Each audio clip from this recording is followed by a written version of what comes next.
Well, hey, howdy, hi. Welcome back to my channel. Thank you so much for stopping by to join me today. I really do appreciate it. My name is Ellie, and I'm a witch, and this over here is my teaching assistant, Andy, and today is Tuesday, and on my channel that means it is tea time and true crime. Today's true crime topic is going to be the Gilgo Beach Killer. It's not a super long video, so let's go ahead and just jump in.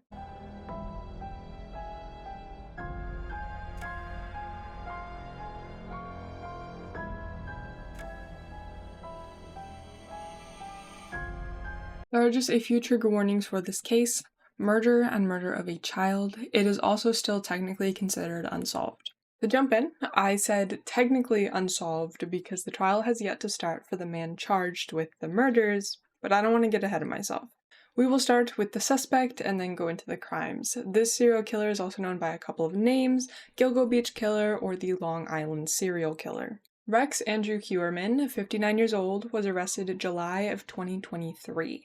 He was arrested with 3 counts of first-degree murder and 3 counts of second-degree murder, with 4 more charges having been brought in the year following the arrest. He has pled not guilty on all charges. He is, or was, an architect living in Long Island and working in Manhattan. He did not become a suspect until 2022 when police became aware of a dark green Chevy Avalanche in his name, which matched a witness report. As they began to look into him as a suspect, they found phone records that showed he was in contact with 3 victims. Then there were the internet searches that were following along with the investigation prior to Heuermann being a suspect. That wasn't all they found in his searches. He had also been searching for sadistic materials, child pornography, and images of the victims and their relatives. Using DNA from a discarded pizza crust, there has been mitochondrial matches to DNA found on some victims. They also matched some hairs found at the scene to his wife, though it has been determined that his wife and children were not in the state during the murders, and his wife is not a suspect. The first victim was Sandra Castilla, aged 28. She was killed in mid-November of 1993. Charges for her murder were not brought until 2024. DNA is what linked Heuermann to her murder, specifically hairs found on her body. She had been found shortly after her death by some hunters. Her body was found about 60 miles from Gilgo Beach. This is the earliest known crime, but it was not initially connected due to the distance from Gilgo Beach. Now, let's talk about the 4 victims found on Gilgo Beach. Maureen Brainard Barnes was 25 when she disappeared. Last seen on July 9, 2007, she was from Connecticut, but was planning to spend a day in New York.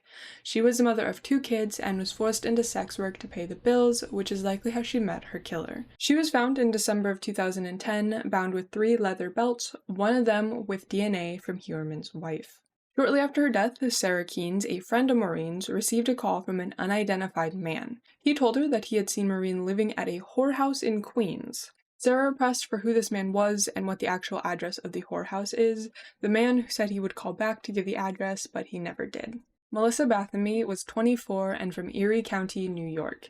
She disappeared on July 12, 2009. She was also working as a sex worker, going by the name Chloe. The night she went missing, she met up with a client, deposited $900 into her bank account, and called an ex-boyfriend who didn't pick up. A week after she went missing, her 15-year-old sister Amanda began receiving calls from a man using Melissa's phone. The calls were vulgar and insulting, asking Amanda if she was a whore like her sister. The calls went on for 5 weeks. The calls got darker as they continued, telling her that her sister was dead and he was watching her rot. The police tried to trace the calls, but the closest they got was Manhattan and couldn't find anything further. Her mom noted that a lot of the calls were from Manorville, though. Melissa's body was the first to be found on the beach.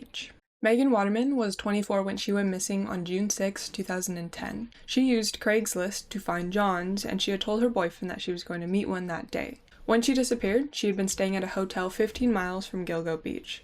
She was the mother of a 3-year-old little girl, and her not checking in on her is what prompted her family to call police. She had been sex trafficked by her boyfriend, though he is not involved in her murder. Her pimp was arrested in 2012 for sex trafficking charges, but he is also not considered involved in the murder.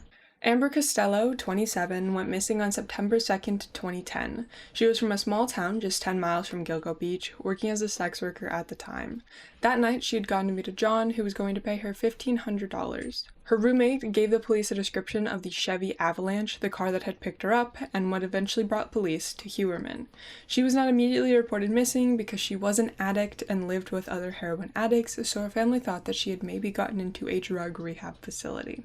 Those were the 4 found on Gilgo Beach, but there were more bodies found within a few miles of the beach, thought to be the work of the same killer. Valerie Mack, also known as Melissa Taylor, Manorville Jane Doe, or Jane Doe number 6, went missing in 2000. She was 24 at the time and working as an escort in Philadelphia. She had 3 arrests for prostitution on her records and left behind a young son. Her disappearance was not reported. Part of her remains were found in Manorville on November 19, 2000, but it would take 20 years for her to be identified. Her torso had been wrapped in garbage bags and was dumped in a wooded area. Her head, right foot, and hands were found on April 4, 2011. When this second discovery was made, she was labeled Jane Doe number 6, but these body parts were later matched to the torso. Her murder and that of Jessica Taylor were very similar, and police believe that they were killed by the same person. Valerie's murder was added to Heuermann's list of charges in 2024. Jessica Taylor was 20 when she went missing on July 21, 2003 from Manhattan. Her torso was discovered 5 days later in Manorville. She had a tattoo, but that had been disfigured purposefully.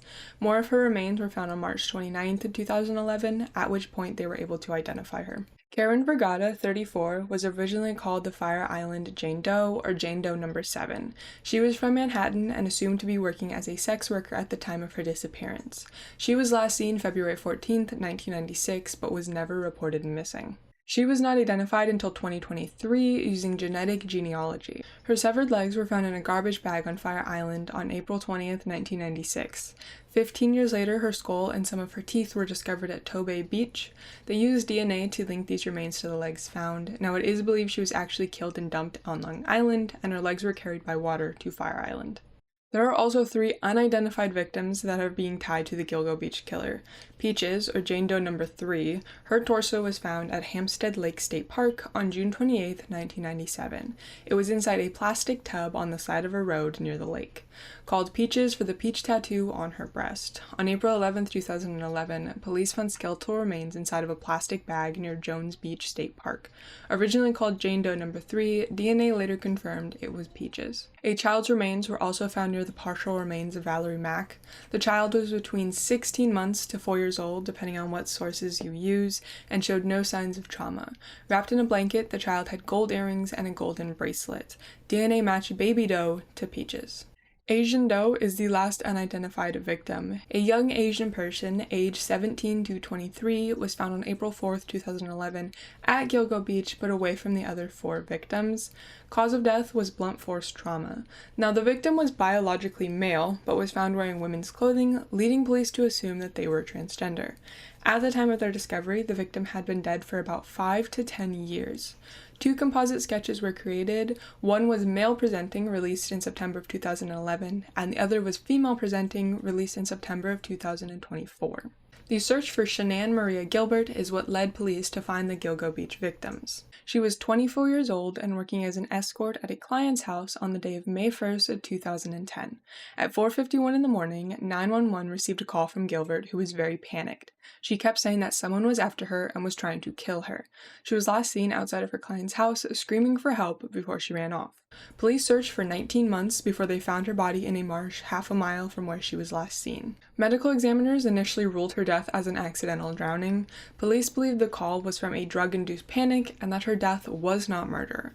Her family believes that she was murdered and went as far as to sue the police department in 2012 in hopes of getting police to reinvestigate what happened that night. Also, this is unrelated, but her mother, Mary, was murdered by her other daughter, Sarah, who is now in jail for that murder. 1 month after Shanann's disappearance, cadaver dogs were taken out in hopes of finding her. They searched in the neighborhood she was last seen, but there was nothing to be found there. Another search was sent out in December of 2010, and on this search, the dogs alerted. They had found the body of Melissa. The scene was searched, and the other 3 victims were found. On December 10, 2015, the FBI officially joined the case. This development came after former police chief James Burke was indicted for civil rights violations and conspiracies. He had been blocking the FBI from being involved in the Gilgo Beach murders for years. Due to the controversy surrounding Shanann's death, another autopsy was performed in 2014. What was found was new proof that suggests her cause of death was strangulation, along with the fact that her body was found face up, which is uncommon in drowning deaths. Despite this, the official cause of death is still listed as an accident. The 911 call was released in 2020 thanks to a judicial order. The judge denied the police request to not release the recordings for another 10 years. I am unsure on what grounds they wanted to hold on to the tapes. Huerman was not the initial suspect in the case, but rather it was John Biltroff. He had been convicted of murdering 2 sex workers and was suspected in a third. He was convicted and sentenced in 2017 for those crimes, but they are similar to the Gilgo Beach murders, which is why he was the suspect. In 2014, he had been arrested after DNA found on Rita Tangretti and Colleen McNamee was a match to his. They had been murdered in 1993 and 1994, respectively. He had lived 30 miles from where the 4 on Gilgo Beach were found, and Rita had been friends with Melissa. And that is all that I have for you today. This one is really interesting. I would love to see some progress being made on the trials. I know right now his lawyer is trying to get it so that not all of the murders are in one trial. So if he's found guilty of like one of the murders, they're just gonna say he's guilty of all of them if they're all in the same trial. I think that's what that means. That doesn't really make sense, but also I think they're arguing that because it is more expensive to have 20 different trials than it is to have 1 or 2 where you have like the 4 victims and then all the rest of the victims. So that's what they're actively trying to do right now. I don't think there has been a ruling on that. I could be wrong. I assume that the trial is slated to start sometime this year since charges have been brought almost 2 years ago now. But I will follow along with that, and in another Tea Time and True Crime, I will give you guys an update on that once that is finally resolved. Some other stuff coming up. I did not stream last week. Just didn't feel like it, so I didn't. This week I will be streaming one time, either Friday or Saturday. I'm not sure which yet. But yeah, one of those days. I think I'm gonna try to finish Do No Harm. I started one game and I'm on like day 18, 19, something like that. And so I want to finish the 30-day, 31-day run that each game has. So I want to finish that. That is the goal. So either Friday or Saturday for that. I will also be putting out another VOD because I did not do Legends and Lore this week. I'm going to put out 2 VODs on, well, tomorrow and on Thursday. I don't know off the top of my head what they are. I think one of them is Darkest Tales and the other is Kitaria. I don't know though, don't quote me on that. Might be something else. I have also recorded the next Reading Nook video, and so I just have to get that edited and then that'll be posted. I'm hoping the 30th or the 31st, so next Sunday or Monday.